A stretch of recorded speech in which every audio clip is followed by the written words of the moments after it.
So Ashley, introduce our speaker for us. Yes, good afternoon. As John mentioned, we are embarking on a new Kiwanis year, and I enthusiastically welcome him as our new president. Extend sincere gratitude to Andrew as our immediate past president.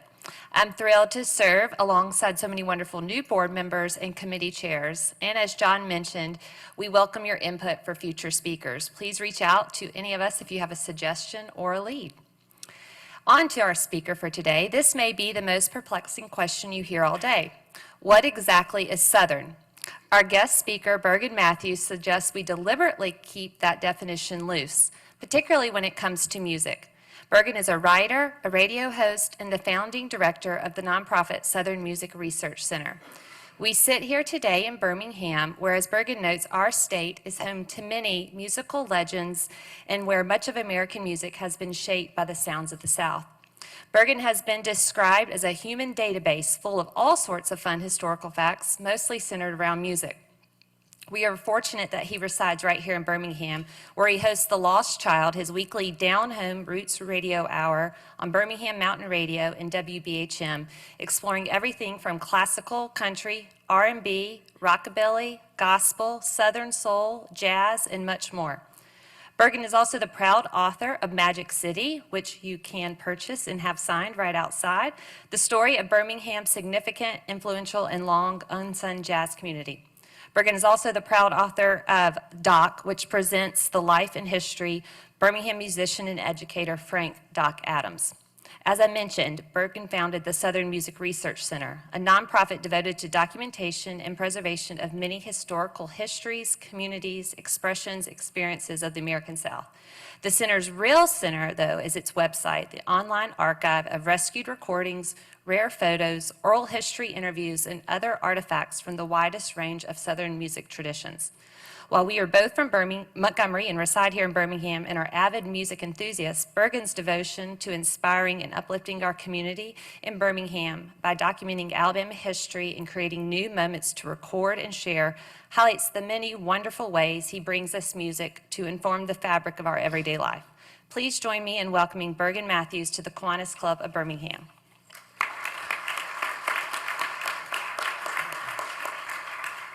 Okay. Well, Ashley, thank you for that introduction. John, thanks for the invitation, and thanks Jennifer Dowdle and anybody else who was instrumental in bringing me here. I'm really honored to have this opportunity to share some of this history with you all. And I'll start by saying the subtitle of the book, Magic City, is How the Birmingham Jazz Tradition Shaped the Sound of America, which might sound like a pretty bold claim. Birmingham Jazz Tradition shaped the sound of America. But I believe that this city's musicians absolutely played a crucial role in the creation of the sound and the larger culture of jazz as we know it. And by extension, really had a deep impact on American popular culture more broadly. Before I get too far into the hows and whys and whos of that, let's see if I can, there we go. I'll say just a little bit more about the Southern Music Research Center, the nonprofit, which was just introduced. We are a 501c3 devoted to the documentation and preservation of all sorts of musical traditions and communities and histories in this part of the world. But as Ashley said, the real center of our center is our website, and that's its address. I'd invite you to go check it out sometime after this meeting. southernmusicresearch.org is an online, ever-growing, oh, there it is, a repository of rescued recordings, artifacts, ephemera, oral history interviews, and much more. If you're able to click that Browse Collections at the top, that might be a good place to go. You can browse. There's a lot of Birmingham in this site. There's a lot of jazz in this site, but there's a lot more than that as well. You can see collections devoted to country music and bluegrass and hip-hop and the music of politics and punk rock. So there's a whole lot here, but a lot of my own research in the process of writing this book, Magic City, and the previous book, Doc, is also available here. So there's a collection of Birmingham jazz photos, for example, right there. So if you're interested in the story that I'm telling today, there is the book Magic City, but there's a whole wealth of audio recordings and interviews and photographs and newspaper articles, all sorts of resources for you at that site. And I also want to say that the Southern Music Research Center archive at its best is really a kind of crowdsourced operation. So a lot of what we do is collaborate with individuals and families and organizations to digitize and preserve their own musical artifacts. So that might be a large collection of an attic full of materials from local musical past, or it might be, you might have a grandmother who directed the church choir in her hometown for 30 years, and you've got a photo of her at the piano or standing in front of the choir.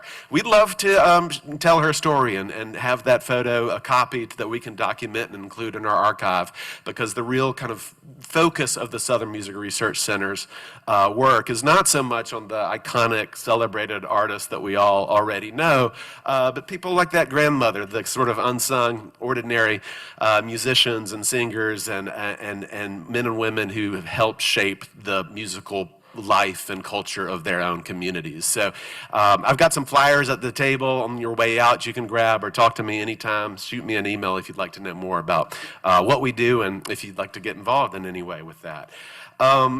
As far as Birmingham jazz, the way that I came to this story, I'm a little struggling with, there we go.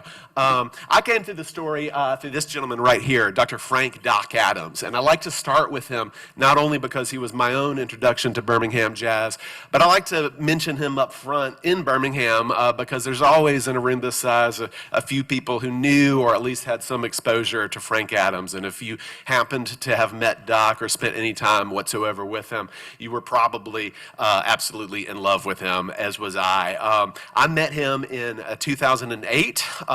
Doc was a lifelong educator. He taught music. He directed the band at Lincoln Elementary, which is where he attended school and first got his own musical training. He went on to direct music for all of Birmingham City schools, and he worked with music in Birmingham City schools for more than 50 years. By the time I met him, he was kind of the face of the Alabama Jazz Hall of Fame right down the street on 4th Avenue North here.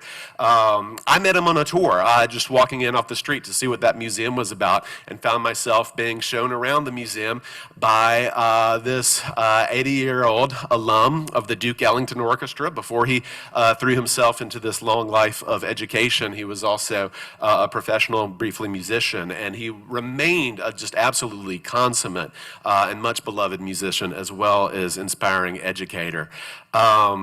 What else to say about that? Well, so the first day that I met Doc Adams on this tour at the Alabama Jazz Hall of Fame, that was the moment that I learned that this city had played a very significant role in the history of jazz. And it's a part of jazz history, and it's a part of Birmingham history that people don't really know. And so I was interested to spend a little bit more time with Frank Adams. I also realized just in this first hour or so that I spent on that tour with him that he himself was a pretty extraordinary human being with a remarkable story to tell and a really incredible storytelling voice. And so I called him back sometime after the day that we met, and I asked if he'd be willing to sit down for an interview.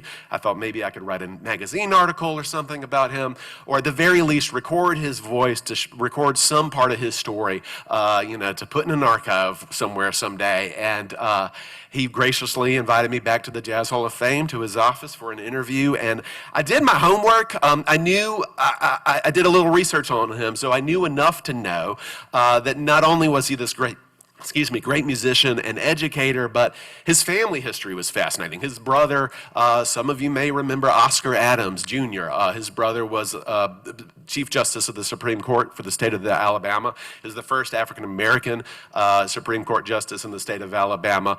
Their father, Oscar Adams Sr., was a very significant political figure in Birmingham in the early 20th century, and on top of all the music history. So I came to Doc's office that day with 6 pages in my notebook of questions in case we hit a lull in the conversation. You want to be prepared to have a good interview.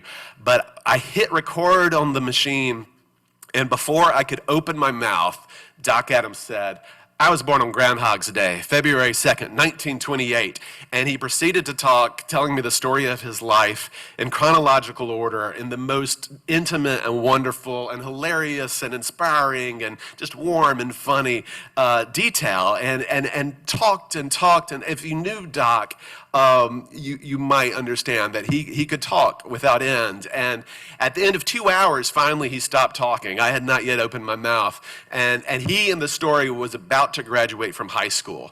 And he said, but we're going to have another session next week. And I said, sure, great. And the next week I came back.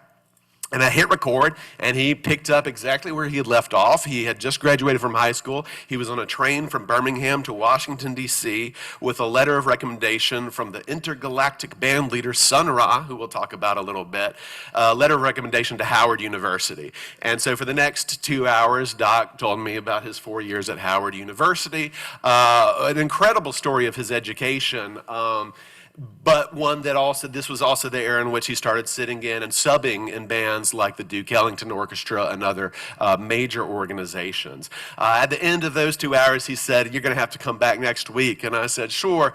And at the end of our third session, I told him, as long as you're happy talking to me, I'm happy to come and listen. And at the end of our sixth session, I said, I have no idea how to write a magazine article about this story because it had grown so huge. By now, even aside from the music, he had met in the story Martin Luther King and Thurgood Marshall, like the whole sweep of American history was somehow touched upon by all these different moments in his life. And I said, I don't know how to turn this into a magazine article, but I think it should be a book. And so we continued to meet every week for a year and a half. If we missed a week for Christmas or something, we did two sessions the next week.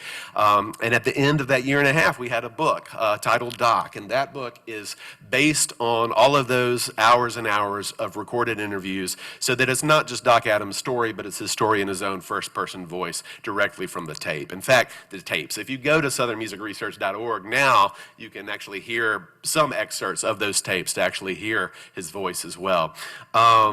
Even so, part of the goal of that book was kind of twofold. First, to tell his story, but also to, through it, tell the story of this amazing jazz community that the world doesn't really seem to know much about. And certainly Birmingham jazz is a consistent through line in the Doc Adams book.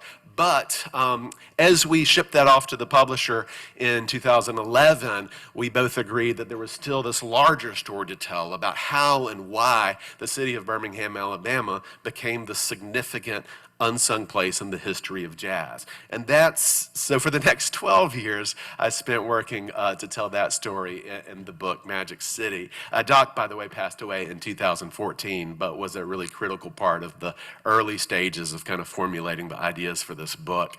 Let's see. The essential premise of which is basically, as I've said, that this city, for much of the 20th century, was home to a thriving, unique, hugely influential, and just astonishingly, for its influence, unsung jazz tradition. And so part of what I wanted to understand is why Birmingham, and what about Birmingham made it different from other jazz places, and why in this city did this particular jazz culture develop? And there's several ingredients to the answer to that question, but the shortest version of that answer that I could give you would be to talk about the educators. Frank Adams was, as I mentioned, consummate musician, but also lifelong and hugely influential educator.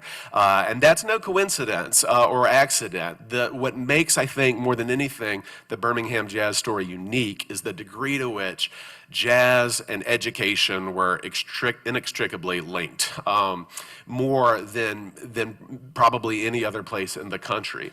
And education specifically in Birmingham's segregated black schools. The man at the center of that story is this guy right here, Fess Whatley, John T. Fess Whatley. Fess was a nickname, short for professor. He was also known as the maker of musicians. And he joined the faculty at Industrial High School, which is today Parker High School. He joined that faculty in 1917. and remained into the 1950s, remained active until his death in the 1960s. But for all of those years, developed and produced generation after generation of world-class musicians who fanned out all over the country in all different directions to help shape the sound and, as I say, culture of jazz as we know it. To understand how that became possible and why, you need to understand a little bit about the school itself. I mentioned Parker High School originally was Industrial High School. It was founded in 1900. And this era of Alabama history, this school was founded on the Booker T. Washington principle of industrial education. The idea in this segregated black school, and this was, by the way, the first black public high school in Alabama, and families would move to Birmingham to send their children to this school. And it was founded on this industrial idea of education, the idea of which students attending the school would learn some industrial trade, some industrial skill or discipline that they could apply to their formal employment after graduation. So they were trained in some kind of manual skill, often a menial kind of skill, but something that would ensure employment of the sorts of employment available to African American high school graduates in early 20th century Birmingham, Alabama. So students would spend half of their day in the kind of what we think of as the core curricula of English and math and science and so forth, but the other half of their day would be spent in a particular industrial discipline. So you can see these photos from the 30s. That, for example, is the shoe repair. You would have your own discipline, and it might be shoe repair, carpentry, later on automotive repair. It was segregated by gender, so you can see the girls would study cooking or cleaning. They would study some form of domestic work. Boys might be tailors. Feswally was hired not as a music instructor, but as a printer, so he taught printing at Industrial High School, and his workshop in the school handled the printing needs for Birmingham's black community for first half of the 20th century. So whether it was church bulletins or funeral programs or advertisements of whatever sort, Feswally students were producing that material. But the year that he arrived, he was already a musician himself, and he instituted this radical idea that music, instrumental music, could be an industrial discipline. It was something that students could learn to do with their hands. They could play a horn.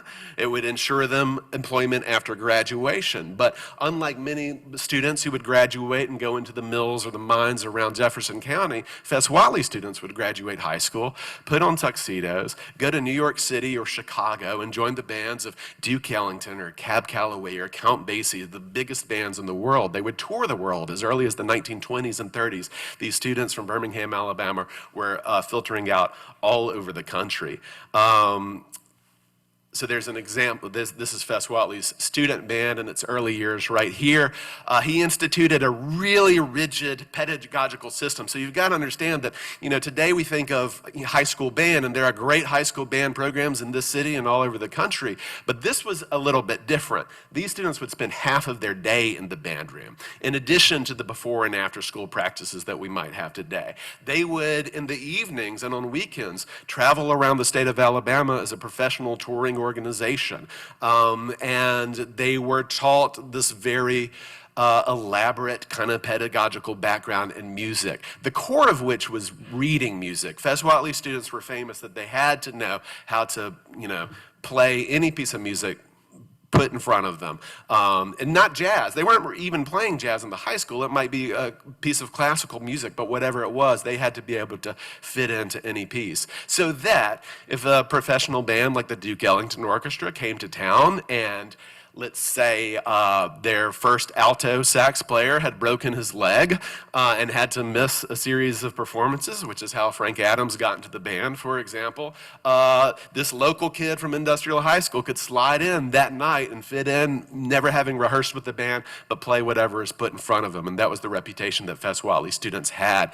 It wasn't just about the reading of music. There was a culture of professionalism that Feswally instilled in his musicians. It had to do with punctuality and dress and character and sobriety. There was this culture. People think about jazz musicians and think often that, a lot of, drugs and alcohol and all that kind of thing. But the Birmingham brand of musician coming out of the city in the 1920s and 30s and 40s, these were highly professional musicians in which were instilled, the Fess Whatley called it his golden dozen traits of character, and they all belonged to the Musicians Union. There was a whole code of professionalism that they followed, so that the nation's biggest band leaders, particularly African-American band leaders, the Duke Ellingtons, and like I say, Cab Calloway, Count Basie, Fats Waller, whoever it was, they knew the Birmingham brand. And they knew that if you came from Birmingham, you knew how to read music, you would show up on time, you knew how to dress, you belonged to the Musicians Union. It was an industrial product from the heart of the South. And so there was a story in the 1950s. This went on for years and years, and in the 50s, Duke Ellington once fired his entire line of trumpet players, and he hired 4 trumpet players from Birmingham, Alabama. One reason that I think a lot of people don't know, they don't think of Birmingham when they think of jazz, a lot of the names that I just mentioned, Duke Ellington and Cab Calloway, Count Basie, Fats Waller, Louis Armstrong, Ella Fitzgerald, those names might not be from Birmingham, but look who's on the sidelines of those bands. They all had Birmingham musicians in their bands, shaping the sound of the music. And because of this training, there were often composers and arrangers.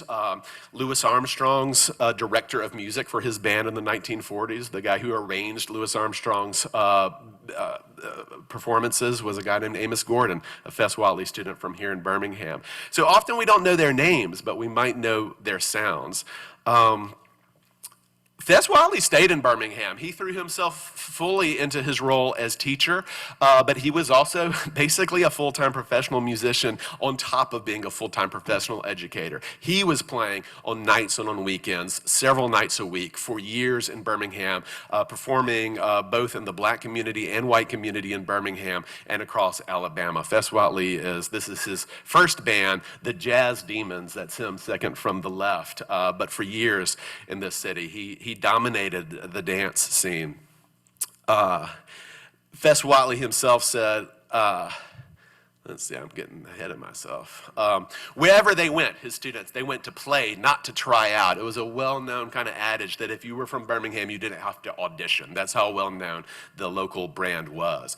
And though I'll mostly be speaking about jazz, it is worth noting, too, that his musicians weren't only jazz musicians.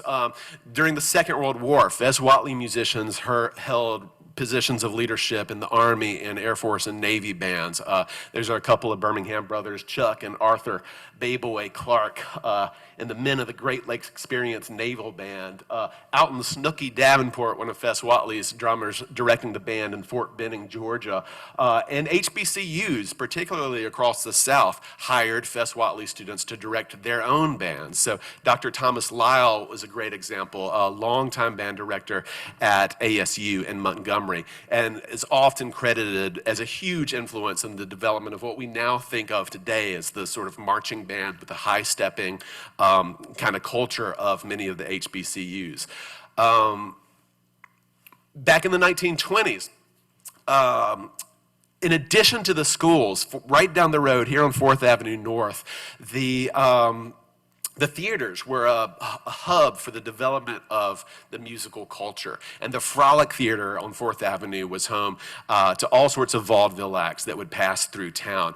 Bessie Smith, pictured here, came through in 1924.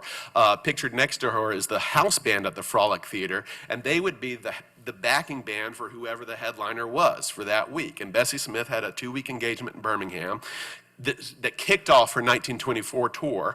Then she spent 2 weeks in Bessemer at a theater down the road. She took this group with her, and then she took all of those musicians in that photo on the road with her for the next year as her touring band.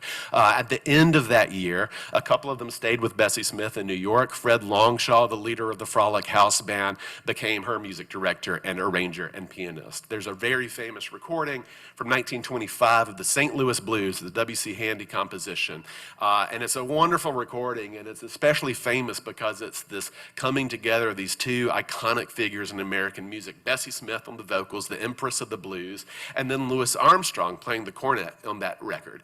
And it's a wonderful record if you hadn't heard it. But what people don't talk about is that there's a third person in the room and a third person on the record, and that's a guy nobody's ever heard of named Fred Longshaw from Birmingham, Alabama, her music director. And if you listen to it, he, instead of playing the piano, which he typically did on these recordings, he chose to play this harmonium, like an old school kind of pump organ you might associate with a country church or something like that. So it gives the record a really distinctive feel. You can almost hear the organ kind of breathing behind these two kind of stars. Not to say that Fred Longshaw is the most important person on that recording, but this is emblematic of what's going to happen for the rest of jazz history, which is that there will be this Birmingham presence, often invisible, behind the scenes or on the sidelines, but shaping the music and laying the foundation for it. I know that I'm close to the end. I should save a little bit of time for questions, so I'm just going to breeze through a few of these.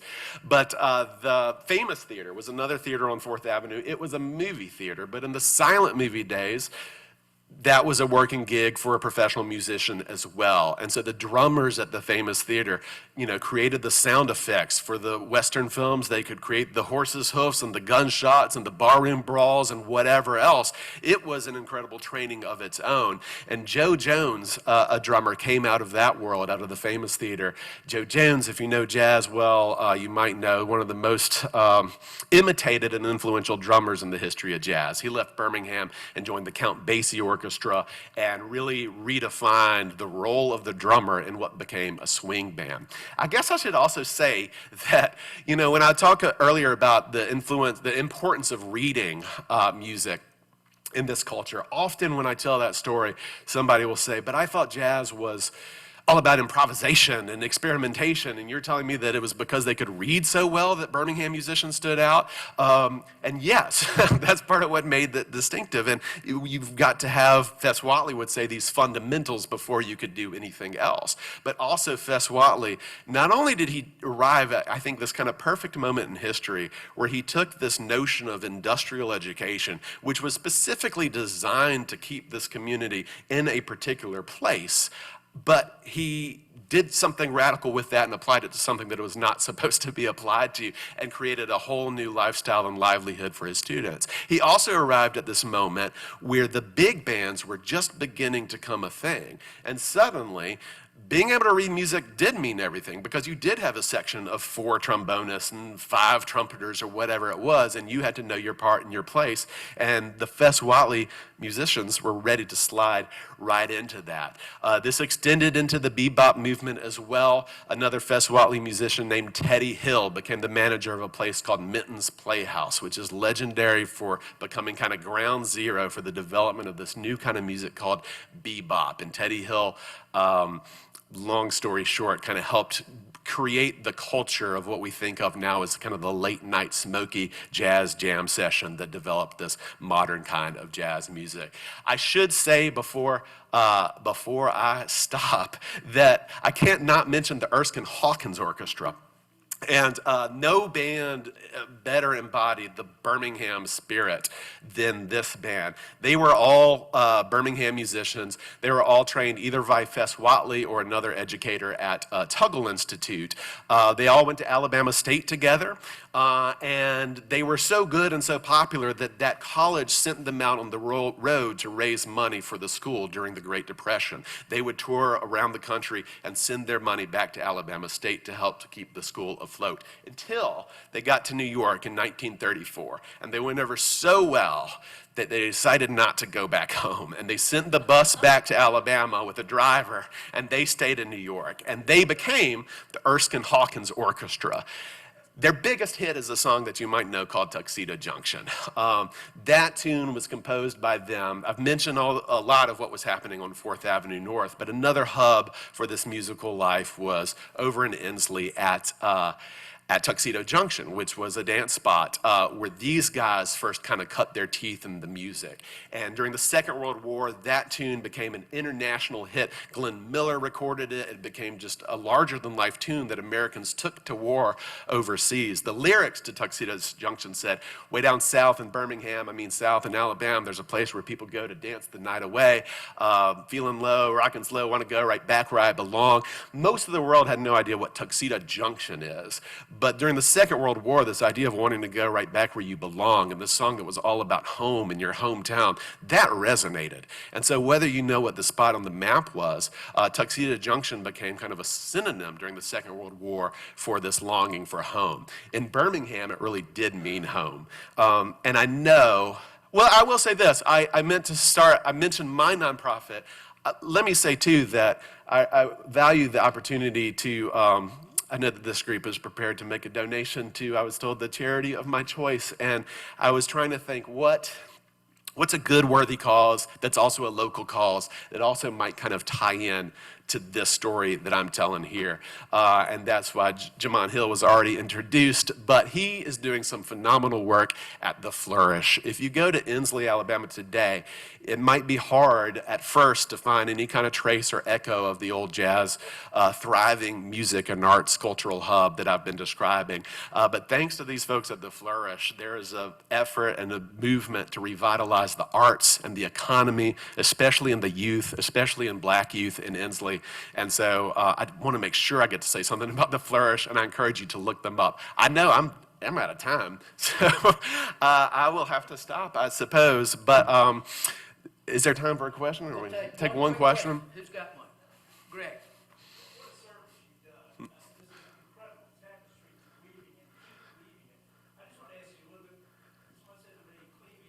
Oh, yeah. Yeah, Cleve was great, and Cleve, he kind of represents the end of, not the end, but kind of towards the end of this tradition. There were just countless musicians who went out into the world, made their professional careers, made their mark on music, and then returned, in many cases, back to Birmingham. Frank Adams is an example of that, and eventually, there's young Cleve right there. A lot of people in Birmingham remember Cleve. He just passed away a couple of years ago, but he had a phenomenal career with the Ramsey Lewis Trio and then Count Basie Orchestra for, I think, 17 years. But people here probably know him because, you see him at the fish market on Friday night or something like that. He was a working musician and really fostered the community and that music here. For a lot of people, Cleve represents Birmingham jazz, but he was I want to say the last, but he represented a long, long, long tradition that stretched back to the very beginnings of jazz. Thanks for asking about him. Make it quick. From Muscle Shoals? Sure.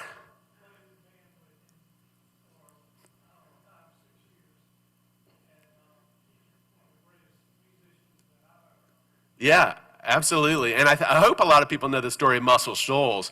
If you haven't seen the documentary Muscle Shoals, it's got a different story than the one I just told, but it resonates with this one. Some of the best pop music and soul music ever, and rock and roll ever recorded was made in that little town by Barry Beckett and others. Thank you again for having me. I enjoyed it.